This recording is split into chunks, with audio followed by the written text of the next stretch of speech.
Hi, this is Mrs. Brode, and today we're going to talk about dividing radicals. So to divide radicals, there's three main steps. First, you simplify the outside numbers and inside numbers separately.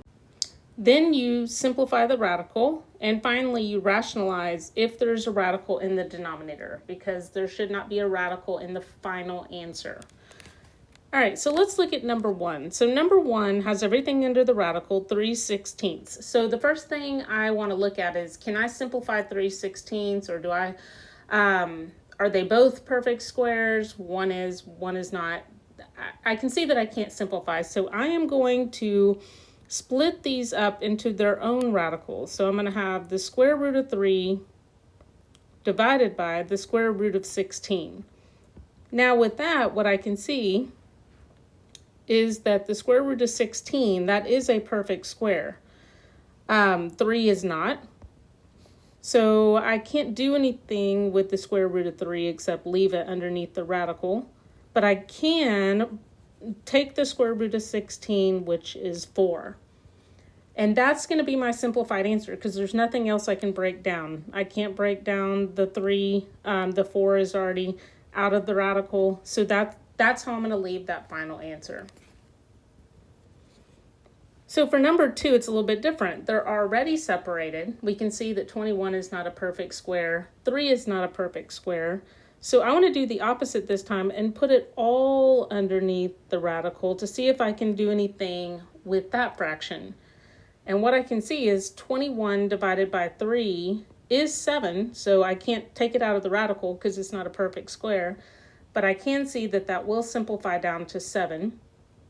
I can't break 7 into anything else. It's prime. It only multiplies by 1 in itself, or 7 and 1. So this is going to be my final answer. It has to stay underneath the radical. This will be the simplified answer for number 2.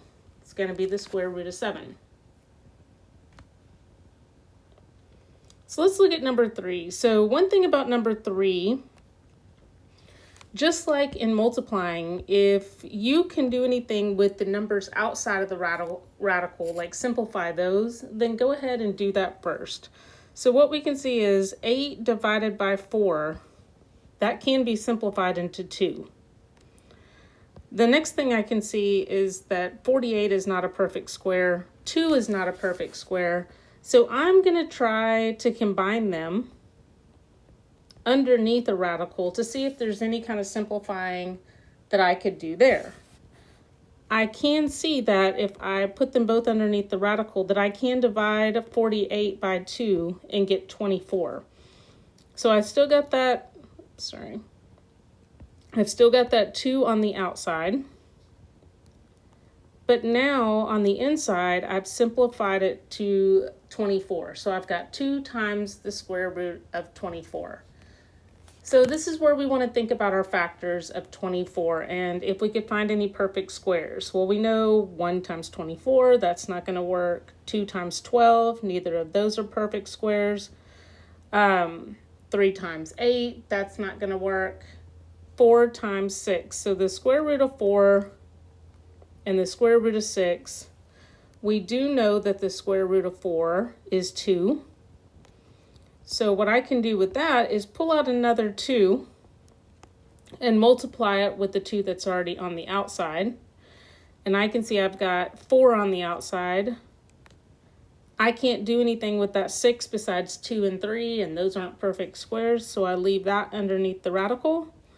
And I have simplified it to the 4 square root of 6.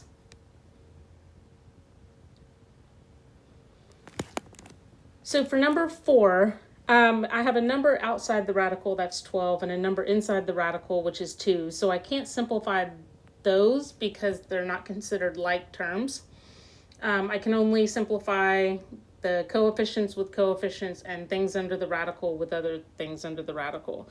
So I can't leave it like this because rules say that we don't leave radicals in the denominator. So what I want to do is I want to make this something that I can work with. So I am going to multiply this entire fraction by 1. But I'm going to make it look a little bit different. I'm going to multiply it by whatever is in the denominator. So the square root of 2 divided by the square root of 2. Remember that anything divided by itself is always going to equal 1. So essentially what I'm doing is just multiplying the numerator and denominator both by 1 to make it something I can work with. Okay, but I've got to get rid of that square root of 2 in the denominator. So this is acting as our wonderful 1. So I'm going to say 12 times the square root of 2. I'll deal with that in a little bit. And the square root of 2 times the square root of 2 is the square root of 4. So what do we know about the square root of 4? It's a perfect square. So now I'm going to be able to get rid of that radical because I'm going to replace the square root of 4 with the number 2. So that's going to leave me with 12 square root of 2 divided by 2. Now remember, I want everything to be as simplified as possible. And there is something else you can do here. You can divide 12 by 2 to get 6. I can't do anything with my square root of 2. So my simplified answer is 6 square root of 2. So remember, when you have a radical in the denominator, you can multiply both the numerator and the denominator by that radical to get it to something that you can use. And we'll see that again in the next couple here. So for number 5, there's nothing I can do underneath the radicals, so I am going to separate them out. I can see there's still nothing I can do, but I've got to get rid of that square root of 7 in the bottom. So I am going to multiply both the top and the bottom by the square root of 7. This will always leave you with a perfect square in the denominator that you can take out of the radical. So I'm going to have on the top the square root of 21 divided by the square root of 49. So what do we know about the square root of 49? Yep, it's a perfect square. So I am going to have the square root of 21 divided by 7. 21 only breaks into 7 and 3. Nothing I can do with that.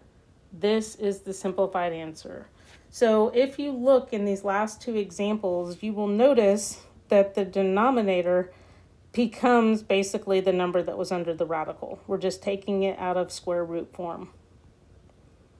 So number 6 is the final one for today. Nothing I can do with 5 and 11 individually. I could put them together under the radicals. Still nothing I can do with 5 and 11. So what I am going to do is multiply both the top and the bottom by the denominator, which is square root of 11. So if I multiply the top, I'm going to get the square root of 55. And if I multiply square root of 11 by square root of 11, I'm of course going to get 121, which we know is a perfect square. So I'm going to be left with the square root of 55 divided by 11. Square root of 55, nothing else I can do with that. The 11 has come out of the radical, so that would be the simplified answer. And that's it for today.